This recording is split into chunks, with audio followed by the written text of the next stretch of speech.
പണിക്കര് പറഞ്ഞ പെൺകുട്ടി എന്താ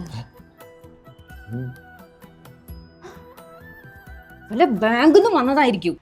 കുട്ടി ഏത് ബാങ്കിൽ നിന്നാ? അയ്യോ, ഞാൻ ബാങ്കിൽ നിന്നല്ല. അപ്പുറത്തെ വീട്ടിലെ ആൻറ്റി കുറച്ച് സ്വീറ്റ്സ് തരാൻ പറഞ്ഞു, അത് തരാൻ വേണ്ടി വന്നതാ. ഒന്നിങ്ങോട്ട് വരുമോ? ഒരു കാര്യം പറയാനാ. ആ പിന്നെ വരാലോ. ചേട്ടൻ മറ്റേ വീഡിയോസ് ഒക്കെ ചെയ്യാറുള്ളതല്ലേ? അതെ, ചെയ്യാറുണ്ട്. ഞാൻ സ്ഥിരമായിട്ട് ലൈക്കും കമന്റ് ചെയ്യാറുണ്ട്.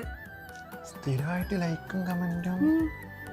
അപ്പോ ആ പെൺകുട്ടിയാണല്ലേ ഈ പെൺകുട്ടി? അപ്പോ ചേട്ടൻ ജോലി ഒന്നും നോക്കണില്ലേ? സെറ്റിലാവണ്ടേ? എന്നാ സെറ്റിലായിട്ട് നമുക്ക് കല്യാണത്തെ കുറിച്ച് ആലോചിക്കാം. നമ്മക്കോ? നിങ്ങളൊന്ന് കല്യാണം കഴിച്ചിട്ടാണെങ്കിൽ ഞങ്ങൾക്കൊന്ന് കല്യാണം കഴിക്കാം. ആർക്ക്? നിങ്ങളുടെ അനിയൻ ഏട്ടൻ കെട്ടിട്ടേ കെട്ടുള്ളൂ എന്ന് പറഞ്ഞിട്ട് ഒറ്റ വാശിയിൽ നടക്കല്ലേ?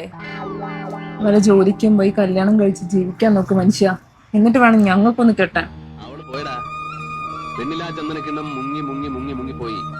എടാ ദുഷ്ടോ പന്നി.